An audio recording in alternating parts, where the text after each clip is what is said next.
Vamos iniciar a nossa reunião de estudo do Evangelho segundo o Espiritismo.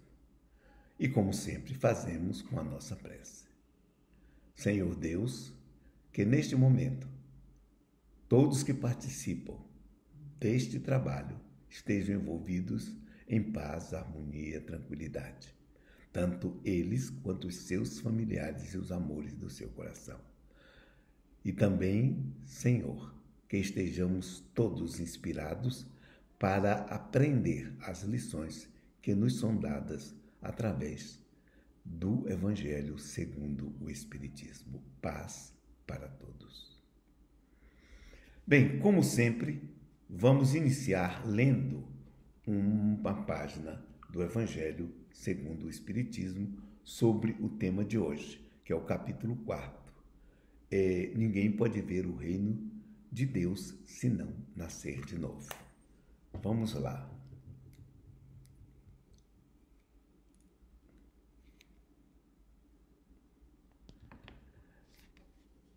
Ressurreição e reencarnação.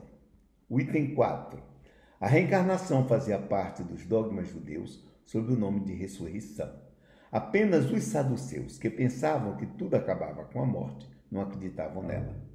As ideias dos judeus sobre esse ponto, como sobre muitos outros, não estavam claramente definidas porque só tinham vagas e incompletas noções sobre a alma e sua ligação com o corpo. Eles acreditavam que um homem que tivesse vivido poderia reviver sem terem uma noção precisa de uma maneira como a coisa podia ocorrer. Designavam pela palavra ressurreição o que o Espiritismo chama mais judiciosamente reencarnação.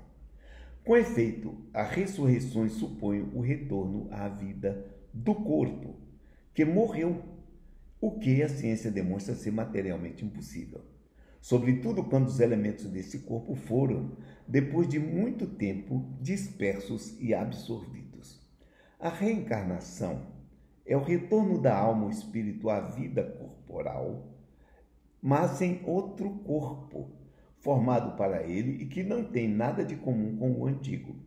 A palavra ressurreição podia, assim, aplicar-se a Lázaro, mas não a Elias nem aos outros profetas. Se, portanto, segundo sua crença, João Batista era Elias, o corpo de João não podia ser aquele de Elias, desde que João fora visto criança e se conheciam seu pai e a sua mãe. João podia, portanto, ser Elias reencarnado, mas não ressuscitado. Item 5.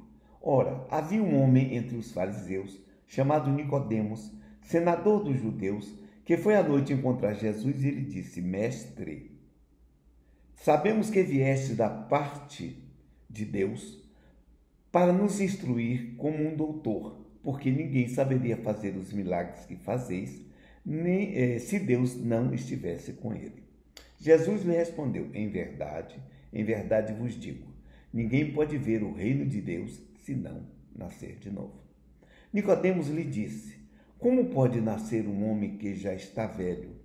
Pode ele retornar ao seio de sua mãe para nascer uma segunda vez? Jesus lhe respondeu: em verdade vos digo, se um homem não renasce da água e do Espírito, não pode entrar no reino de Deus. O que nasce da carne é carne, e o que nasce do Espírito é Espírito. Não vos surpreendais disso que eu vos disse, que é necessário nascerdes de novo. O Espírito sopra onde quer, e escutais sua voz, e não sabeis de onde ele vem, nem para onde vai. Isso se dá com todo homem que nasce do Espírito. Nicodemos lhe respondeu: como isso pode acontecer? Jesus lhe disse: como?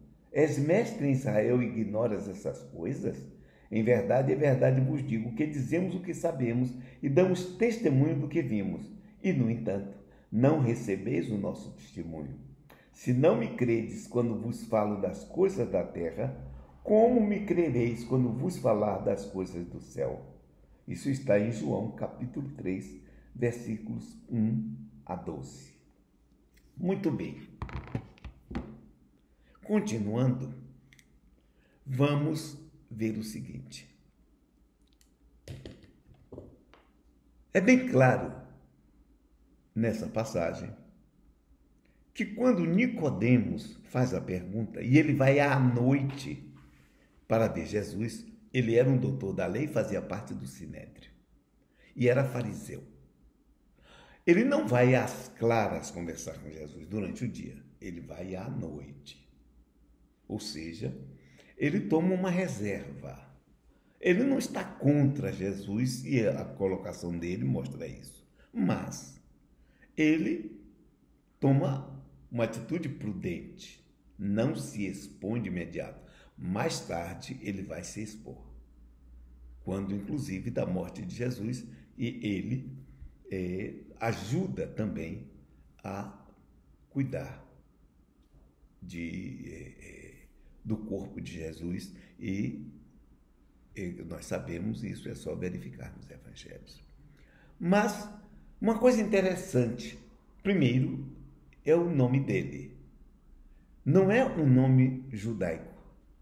Ele poderia ter, como Paulo, por exemplo, uma dupla nacionalidade. Ele pode ter sido alguém que veio da diáspora, e da diáspora grega. Por quê? Porque Nicodemos vem de Nikao mais demos. O prefixo Nikao é um verbo, e como verbo significa o indivíduo que vence, o conquistador, que é derivado de Nike, a deusa que conquistava ou da vitória. Então, Nicodemos significa conquistador do povo. Então vejam, uma pessoa com nome grego, aliás, que é muito comum nos evangelhos, porque discípulos de Jesus tinham nome grego. Simão é um nome grego. André é um nome grego. Então, porque esses eram da Galileia, e a Galileia estava muito próxima da Decápolis, que era do outro lado do Mar da Galileia, que na verdade era um lago. O lago da Galileia, o lago de Tiberíades, ou Quinerete, por causa da sua forma de lira. Muito bem. Continuando, Nicodemos, esse conquistador do povo, vai para se informar de Jesus. Na verdade, ele poderia estar colocando em prática aquilo que o Deuteronômio solicitava, que quando aparecesse um profeta, ele tinha que ser verificado, ser testado para que não fosse um falso profeta. Ele vai, provavelmente, para tomar uma atitude perante si mesmo, diante daquele homem que estava causando uma turbamulta no meio do povo, naquele instante, naquela época, naquele momento. E ele já chega dizendo que ele reconhece que Jesus era um inspirado, ou seja, um profeta, porque o que ele fazia, as curas, a maneira como ele agia, só poderia ser realizada por alguém que tivesse um munus dado por Deus, ou seja, tivesse uma inspiração divina que Deus tivesse enviado. Isso é bom tomar essa atitude. E pergunta, não diretamente quem era Jesus, o que ele fazia, o que deixava de fazer. Não é isso. Ele vai para uma questão teológica, para uma questão doutrinária. Dentro do judaísmo, ele era um doutor da lei e ele fazia parte do Sinédrio. Então, ele era um homem com responsabilidades.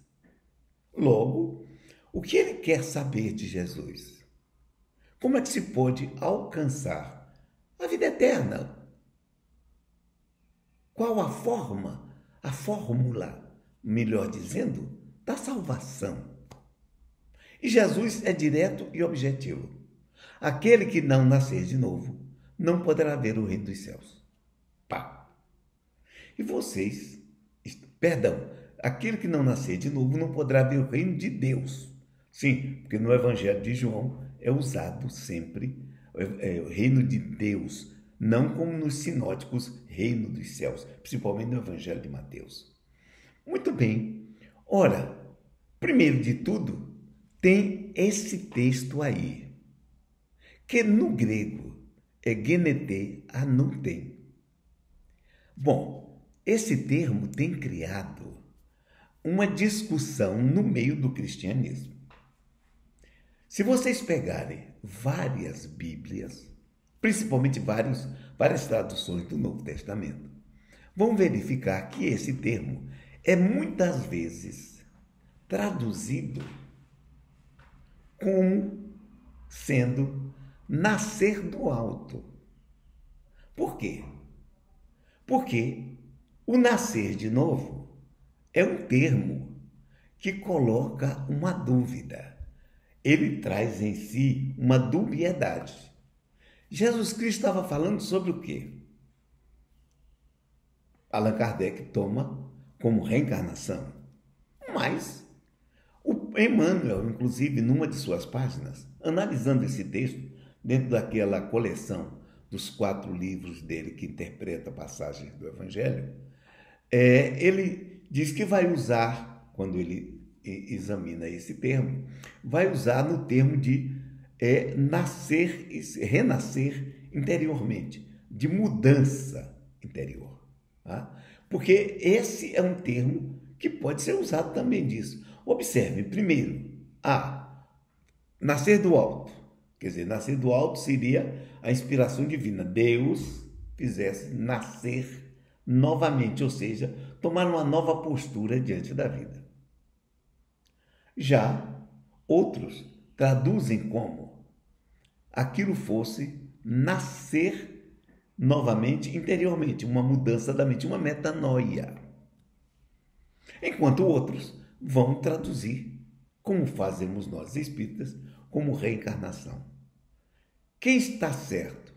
Provavelmente todos. O grande problema é esse, que nós sempre exigimos que algo seja definitivo. Não, como nós vimos agora, eu citei uma interpretação de Emmanuel nesse sentido de nascer interiormente, de mudança da mente, de metanoia. Qual o problema? Mas também pode ser nascer de novo. Em primeiro lugar, porque a expressão grega não está representando o que estavam os dois efetivamente conversando. Porque, sem dúvida nenhuma, Nicodemos, apesar do nome grego, estava conversando com Jesus em aramaico. Então, a expressão que ele vai usar em aramaico é que vai dizer, efetivamente, o que é. Jesus, quando disser nascer de novo, em aramaico, vai ter uma especificidade. Mas como nós lemos sempre o termo grego, ou seja, aquilo que foi colocado em grego, porque o 4º evangelho, e Nicodemos só é citado no evangelho de João, só nos sinóticos Mateus, Marcos e Lucas ele não aparece, tá? Mas no evangelho de João ele aparece.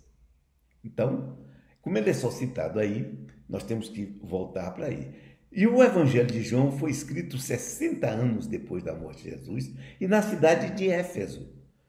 E sem dúvida nenhuma por um discípulo de João, não pelo próprio evangelista, por um discípulo de João.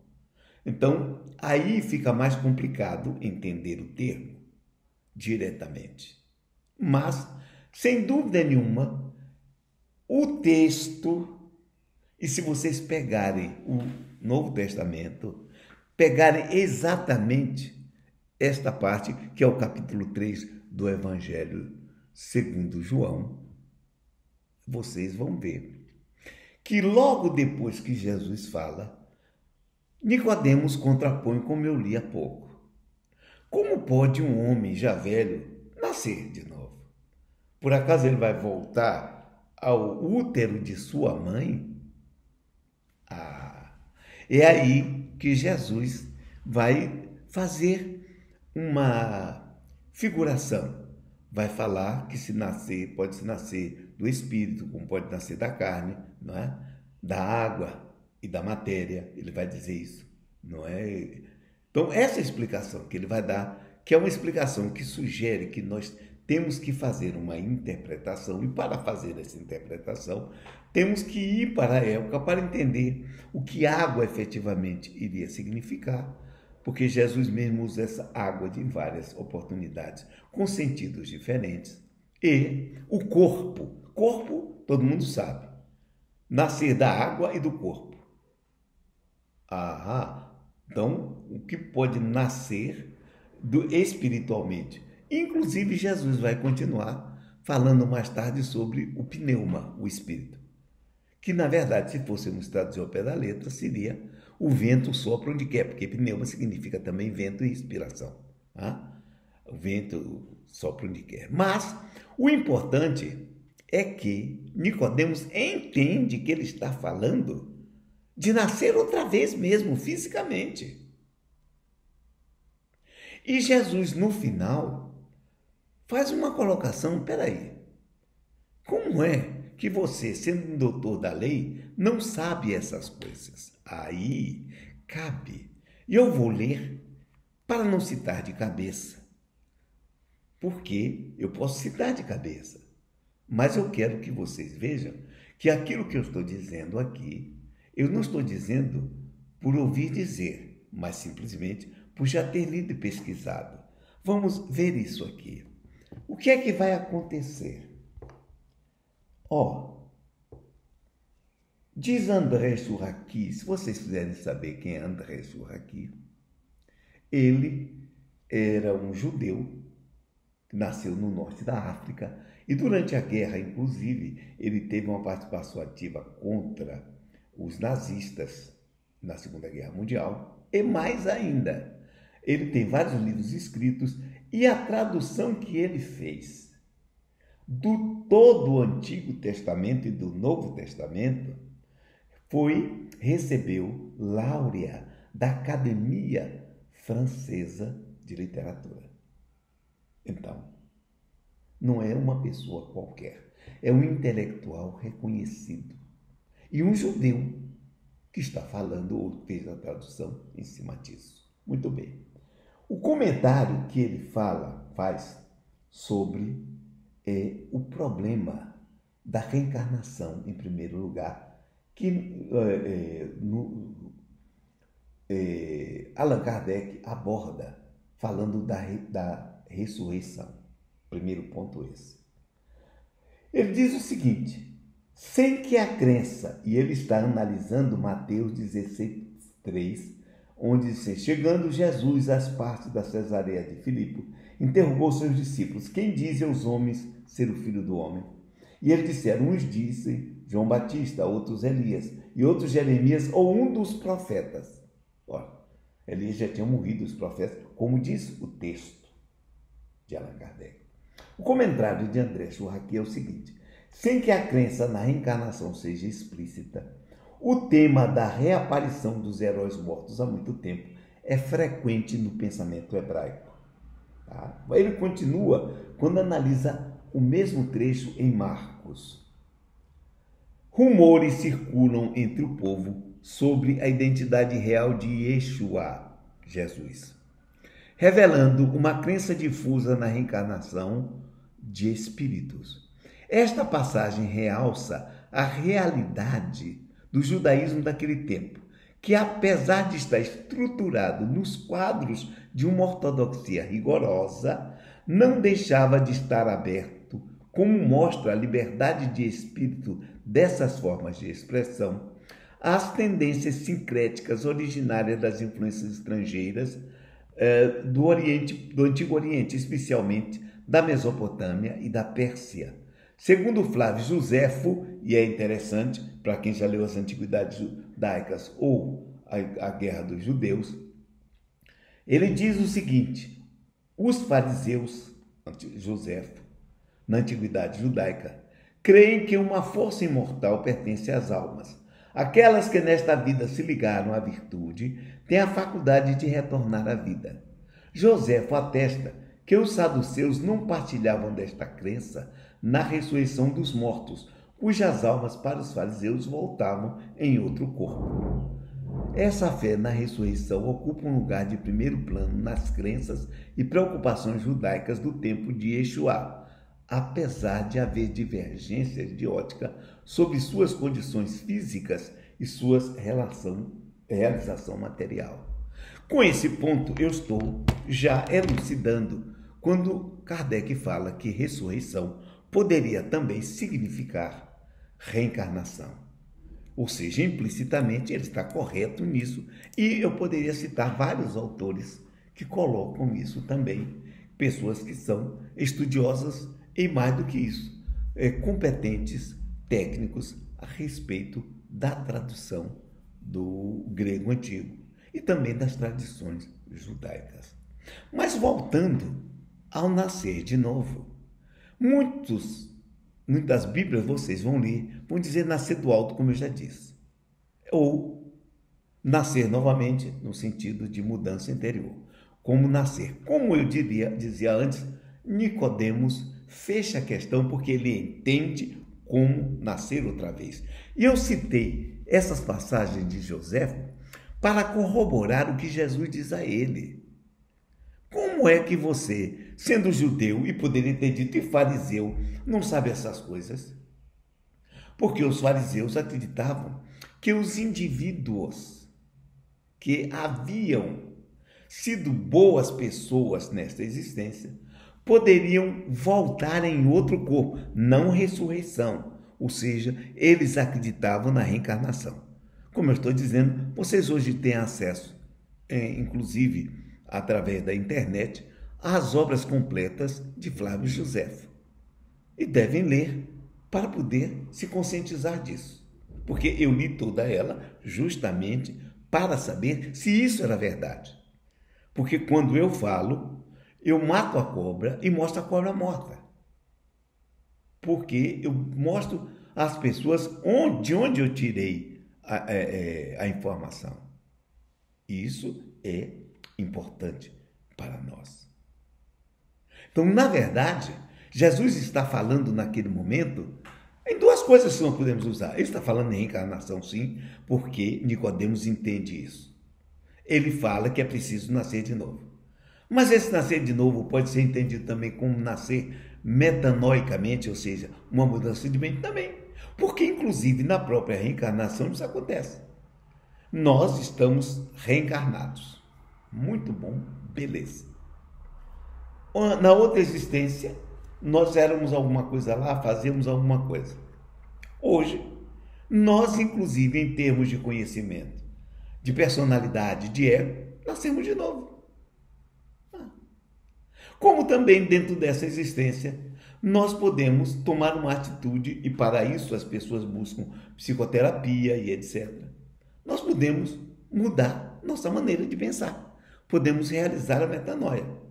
Pela reencarnação, fazemos automaticamente, não no sentido de que estamos mudando para melhor, mas que mudamos. E muitas vezes mudamos radicalmente.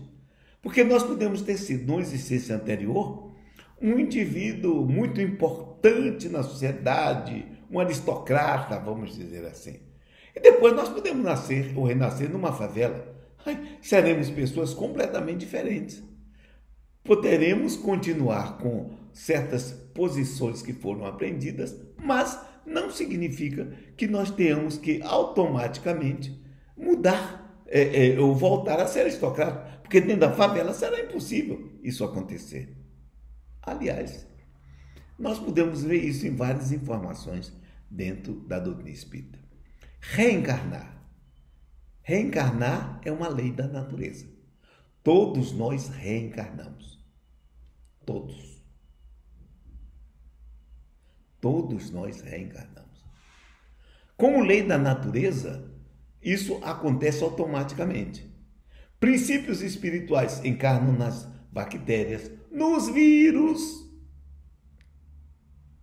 E nós estamos vivendo sob a imposição de um vírus, que é um ser vivo, também criado por Deus, que tem um princípio espiritual nele e que simplesmente está querendo sobreviver, fazer com que a sua espécie se multiplique.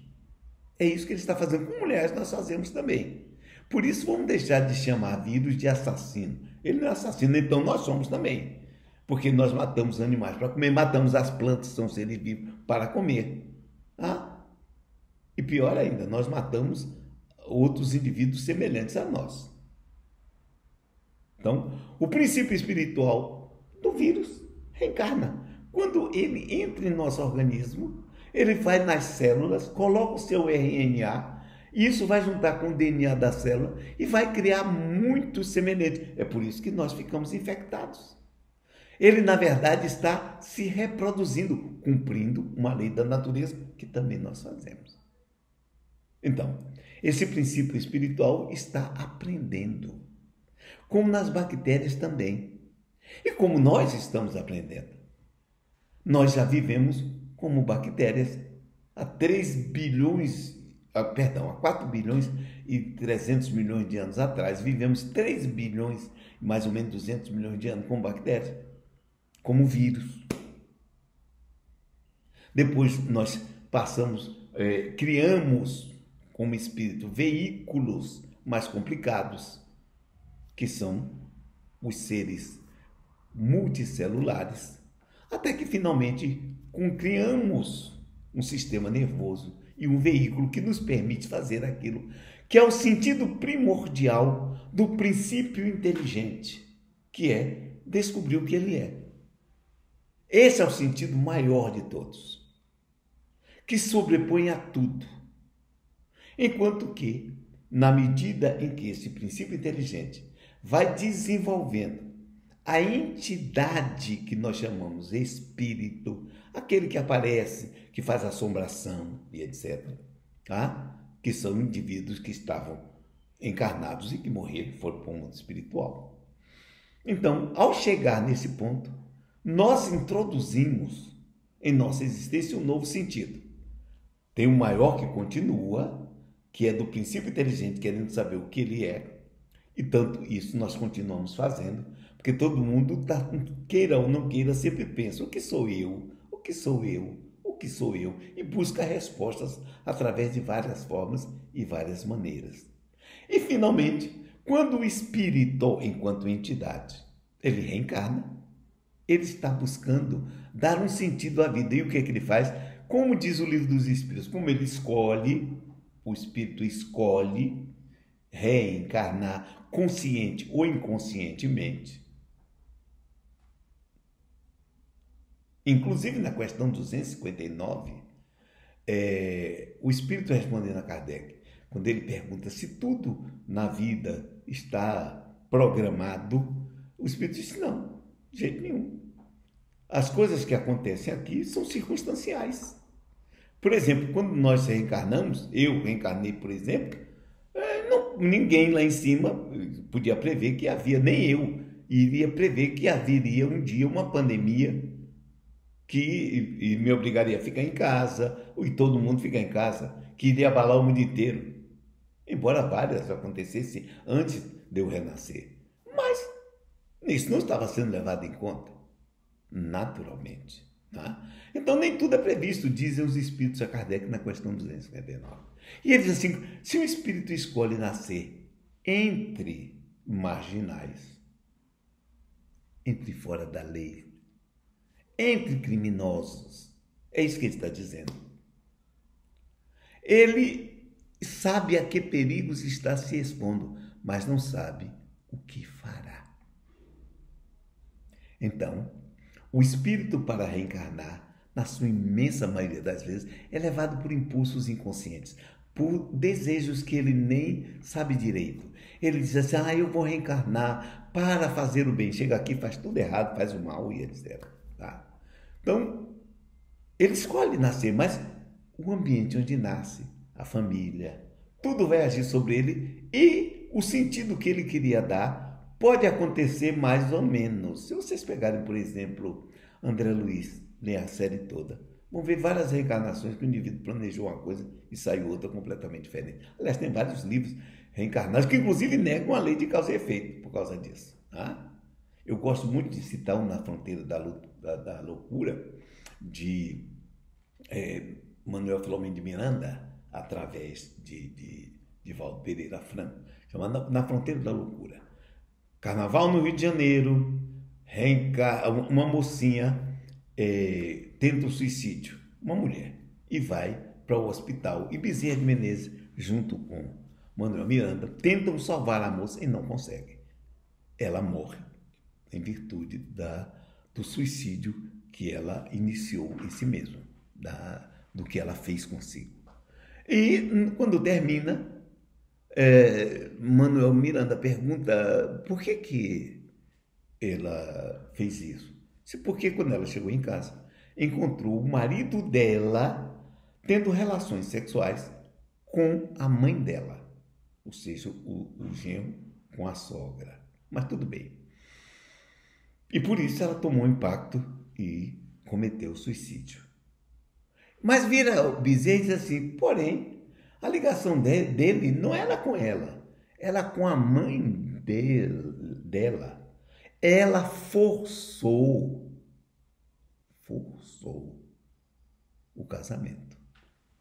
Ela não estava programada. Então, muitas coisas acontecem porque são frutos de circunstância. Então, na nossa existência, nós, antes de reencarnar, e para isso nós temos que ver onde nós nascemos, a família que nós nascemos, o que vai nos acontecer, o que nos aconteceu.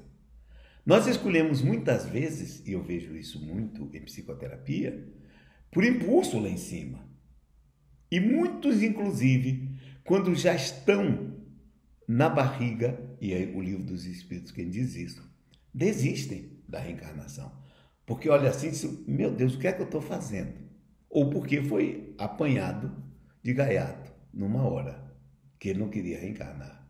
E muitos, depois que reencarnam, quando sentem um ambiente onde reencarnam, começam a ter doenças umas atrás da outra. E se vocês pegarem Jung, ele falando dele mesmo, no Memória, Sonhos e Reflexões, ele diz que tinha várias doenças e que passou por alguns acidentes que derivavam-se naturalmente de um complexo de suicídio que ele trazia. Ou seja, ele estava meio preocupado com o que iria acontecer naquele momento. Porque a criança, o espírito, aparece muitas vezes como adulto. Principalmente aqueles espíritos que já alcançaram uma grande evolução intelectual. Não estou falando nem moral, intelectual. E esses aparecem assim. Então, vejamos bem, falando nisso, a reencarnação, nós escolhemos lá em cima, às vezes, por impulso. Quem diz isso, está lá o espírito falando para Kardec. O indivíduo pode nascer entre malfeitores. Escolher nascer entre malfeitores. Como é que uma pessoa escolhe nascer entre malfeitores? Por impulsos, por alguma coisa, por afinidade, sei lá. Sei lá. Como também os complexos de culpa que ele traz. Eu não estou falando de lei de causa e efeito e etc. Eu estou falando de complexo de culpa. Sim. Já que estamos falando de reencarnação, me lembro especificamente de uma mulher que vai reencarnar e que está no livro Missionários da Luz.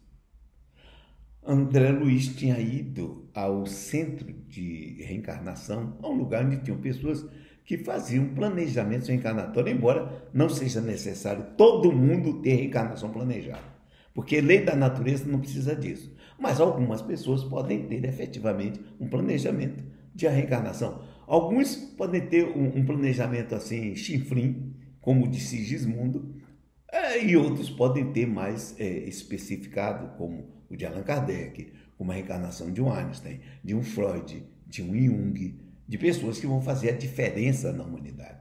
Esses devem ter uma reencarnação melhor conduzida, com planejamento. Mas a grande maioria, para quê? O que ele precisa é da experiência do viver na reencarnação, da reencarnação mesmo, porque tudo que aconteça na reencarnação é aprendizado. Então, o que acontecer, aconteceu. A pessoa aprendeu de qualquer jeito, não é? Mas essa mulher vai, na hora que André Luiz está conversando com um tal de Manassés, que dirigia cada nome que eu vou te contar. Isso é o nome bíblico. Então, ele vai, uma mulher chega e chama Manassés e apresenta um mapa onde estava o planejamento do corpo dela para a reencarnação que ia ter. E ela chega e diz, espera aí, eu vim aqui para pedir o seguinte, que façam mudanças. Eu quero que façam uma mudança nas glândulas endócrinas. Tá? Olha, ela quer uma mudança na hipófise. Ela quer uma mudança para que ela não tenha uma saúde perfeita. Porque o corpo está muito bonito. Ela iria nascer ou renascer uma mulher bonita, com um corpo perfeito, com uma saúde perfeita. Ela manda que a cintura não fosse tão fina, fosse alargada. Ou seja, ela dá uma... não é guarimbada para melhor, ela piora o corpo dela. E ela piora sobre uma crença. A crença de que, sendo bonita, ela não poderia fazer o que faria, porque ela tinha um patrimônio espiritual a reaver. Isso não existe, é claro, lógico, é evidente. Você só tem um patrimônio quando você já o adquiriu. E se você o adquiriu, não perde. Se você já tivesse um patrimônio espiritual, não tem como perder o patrimônio espiritual. Então, ela já está errada nessa crença. E ela diz que os mentores dela lá, sei lá, estavam orientando ela nesse sentido, para evitar a tentação da carne naturalmente. Ou seja, ela está, no fundo, dizendo que só errava porque era bonita. O que está um absurdo. Quer dizer que as mulheres bonitas todas erram, as feias não. Olha, isso é uma crença. Ela está criando um problema. E quando reencarnar, vai começar a sofrer os problemas. E vai, inclusive, pode prejudicar a sua reencarnação muito mais do que se ela nascesse bonita. Porque ela pode se revoltar, porque ela pode ter frustrações amorosas. E tudo isso criar um problema para ela. As pessoas, às vezes, descarregam na reencarnação o problema com o corpo. Aliás, a obra de André Luiz toda mostra isso. As pessoas que não falam reencarnar entram em pânico. Que negócio é esse? Eu acho que é uma visão medieval, religiosa medieval. Nosso lar tinha que sofrer uma transformação nisso. Porque, na verdade, reencarnação não é para meter medo. A reencarnação é para aprendizado. Aquele que não nascer de novo não poderá ver o reino de Deus. Ou seja, aquele que não nascer de novo não pode crescer. Ah, mas eu posso cometer erro, e daí? E daí? Nós estamos reencarnando, como eu disse aqui, desde 4 bilhões e 300 milhões de anos, primeiro com bactérias, como vírus, depois como os grandes sauros, ou aliás, como os primeiros seres da explosão do Cambriano, e assim sucessivamente. Fomos dinossauros, já fomos plantas, e agora nós estamos como seres humanos. E todo esse período nós estávamos um comendo os outros, destruindo os outros, mas aprendendo a sobreviver. Aprendendo não é bem sobreviver só, a se adaptar a novas condições. E hoje nós estamos também. Observe que nós estamos passando por uma pandemia e está todo mundo tendo que se adaptar a novas condições. Pessoas que tinham emprego e perderam têm que se adaptar a uma nova condição, têm que aprender um emprego que mais tarde qualquer pandemia não tire também. Porque aqueles que estão adaptados estão sobrevivendo. Então, reencarnação é para aprender. Quanto mais nós nos adaptamos à realidade do crescimento, nós vamos tendo mais condições nas novas existências de atingir melhor nossos objetivos. Porque, afinal de contas, se eu reencarno e erro, se vocês pegam Mensageiros, tem muitos médiuns lá, que pessoas que se prepararam no mundo espiritual para ser médium, chegaram aqui, não fizeram nada daquilo que tinham se preparado. Peraí. Então o ensino lá é um problema. Um problema não. O pessoal lá alguém deve ter pedido, como aliás diz o próprio Livro dos Espíritos. Existem espíritos que podem pedir missões que estejam acima das suas forças? O pessoal diz sim. Isso que vai acontecer. Eles vão aprender, vão voltar e vão se adaptar a uma nova condição. Para lá em cima, ninguém está preocupado se você vai reencarnar e vai acertar e vai errar. Será bom que você acerte. Mas se errar, e daí? Qual o problema? Eu tive um grande amigo que um dia, um espírito falando sobre ele, disse o seguinte, que ninguém esperava dessa pessoa, que aliás foi um brilhante palestrante espírita, Ninguém estava esperando que ele passasse por essa existência e chegasse no final como santo. A preocupação dos espíritos que orientavam ele era a seguinte: se ele chegar ao final da existência sem se suicidar, nós vamos considerar uma vitória. Não importaria o que ele fizesse o que fizesse, mas ele viver o tempo inteiro e não se suicidar, isso seria o máximo. Como foi o de Ivone Pereira, que em várias reencarnações suicidou-se. Ela ter passado na existência, cumpriu um brilhante trabalho. Mas se ela não tivesse cumprido, chegasse até o final sem se matar, seria uma vitória. Então nós temos que começar a mudar nossa visão. Reencarnação é para aprender. Se você erra, só erra quem não sabe. Ou quem ainda não se conscientizou que se errar só faz mal a si. E todo erro é um aprendizado. Ninguém aprende pelo acerto. É impossível aprender pelo acerto. Porque o acerto é esperado. E ninguém dá valor ao acerto. Observem, por exemplo, cada um de vocês. Quando olham para trás, só veem os sucessos que tiveram? Quando as pessoas buscam a terapia, é porque só se lembram no passado dos sucessos que tiveram? Ou porque os insucessos do passado estão agindo sobre o presente, criando os problemas de comportamento, criando os distúrbios da personalidade, etc. Que tal começarmos a pensar isso? Reencarnação é aprendizado. Aliás, Adenauer Marcos Ferraz de Novaes escreveu, há muitos anos atrás, um livro interessante, Reencarnação, Processo Educativo. E é verdade. Nós reencarnamos para aprender. Aquele que não nascer de novo não pode ver o reino de Deus. Mas, veja, eu posso usar os dois termos aí. Reencarnar. E no reencarnar, nascer de novo psicologicamente. Fazer uma metanoia. Quantas pessoas fizeram isso? Muitas pessoas fizeram isso. O próprio Allan Kardec, o professor Hipólito Leão Denizar Rivai, reencarnou, era um professor que iria montar um grande trabalho, juntou-se com o tio pegou o dinheiro que tinha, pipocou em jogos, em farra, e ele entrou numa falência fragorosa, levou anos para sair, fazendo trabalho de escrita para firmas de contabilidade, para firmas, para teatros, fazendo cursos, até que chegou um momento em que ele teve uma metanoia.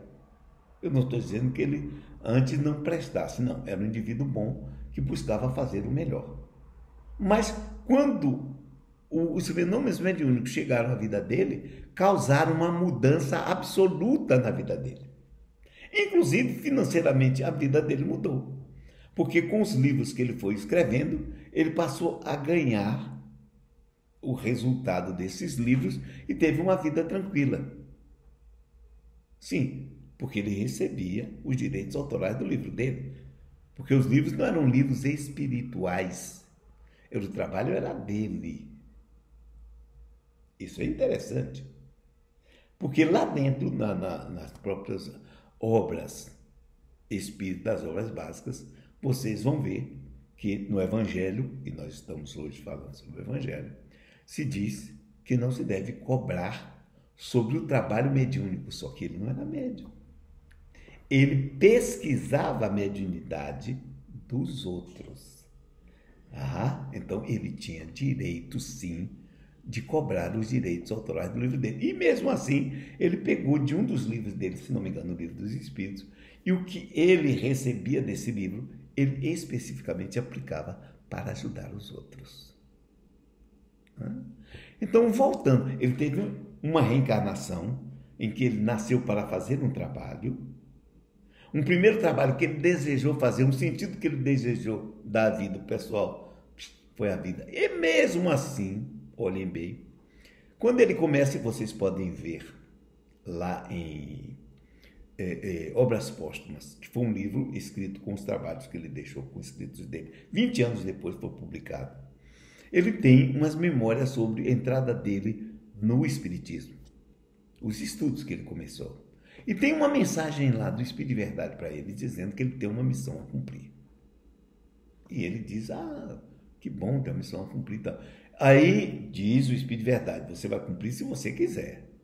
Se por acaso você não fizer, nós já temos alguém preparado para fazer. Ou seja, ele foi escolhido lá em cima, a encarnação dele foi planejada, sim, mas havia uma probabilidade dele não cumprir.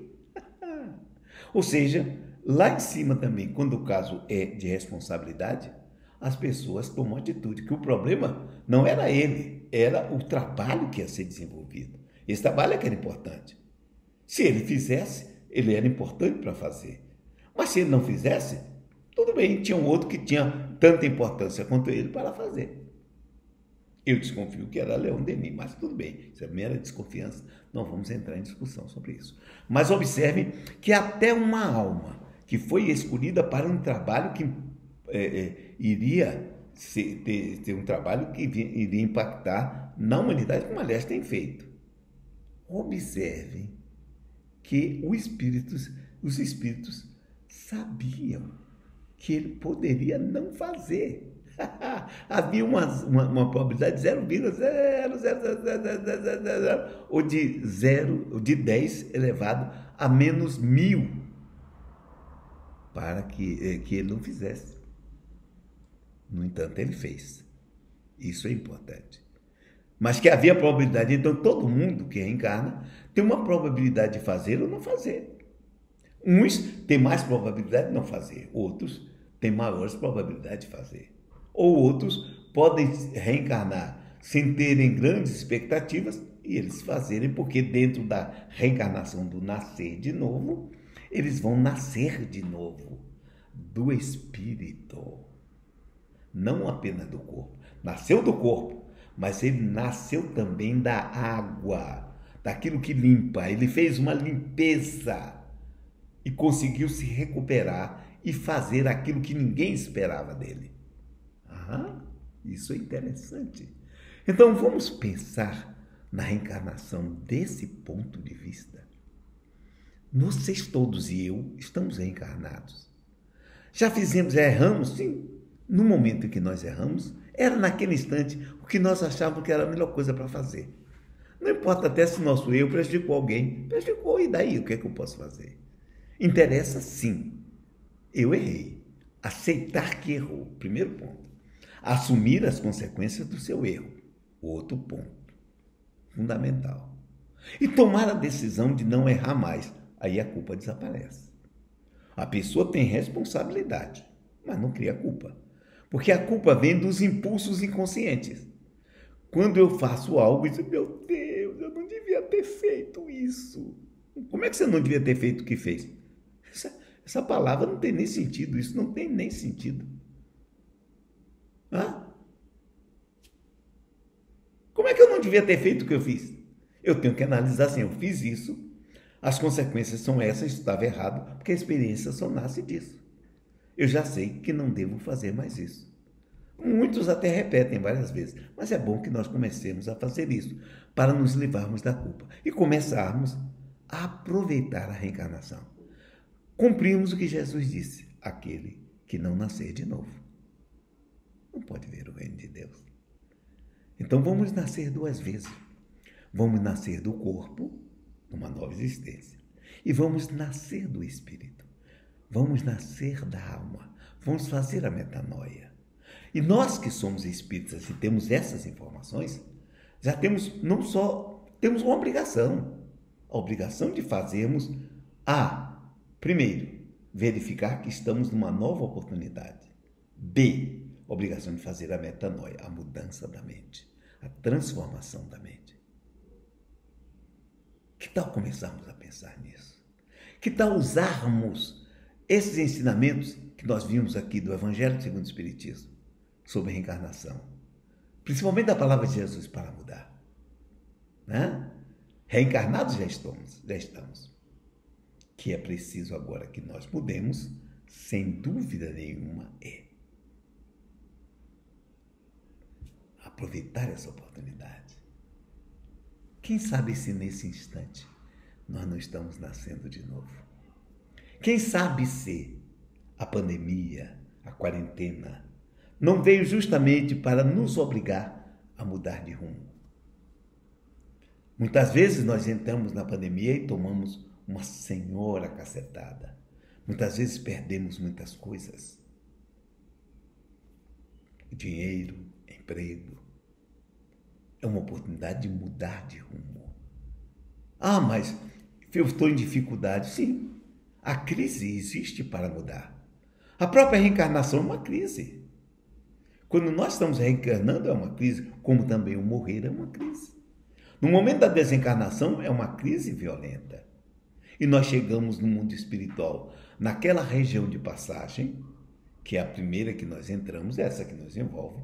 Essa região de passagem é uma região onde nós chegamos, cheio das ilusões daqui, dos sentimentos daqui, das crenças daqui e das energias daqui. E temos que botar para fora isso. É um lugar abençoado. Não é um lugar maldito. Tá? Aquele que a infelicidade de um espírito deu o nome de umbral. Na verdade, é região de passagem, que umbral é região de passagem. Então, nessa região de passagem, que graças a Deus existe, graças a Deus, ela existe. Nós podemos eliminar as energias levadas. Tem um tempo de adaptação à nova realidade espiritual para tomarmos novos rumos. Graças a Deus existe essa região de passagem. E tinha que haver. A natureza exige. Como a natureza exige que ao nascer nós tenhamos uma adaptação. E uma adaptação que leva anos para acontecer à nova existência. Da mesma maneira, quando nós desencarnamos, temos que levar muito tempo, às vezes, para eliminar crenças que levamos daqui, para eliminar culpas que nós alimentamos aqui e para eliminar fluidos que impregnaram o nosso psicossoma, o corpo espiritual. Para na outra encarnação nós podermos vir melhor. Que tal nascer de novo? Sem dúvida nenhuma, esta é a grande lição. Aquele que não nascer de novo não poderá ver o reino de Deus. E assim, vamos fazer a nossa prece de encerramento. Senhor Deus, te agradecemos por isso que é o nascer de novo. Nos criastes numa longa evolução, com princípios inteligentes para chegarmos um dia, como estamos hoje, à análise de nós próprios e descobrirmos o que efetivamente somos.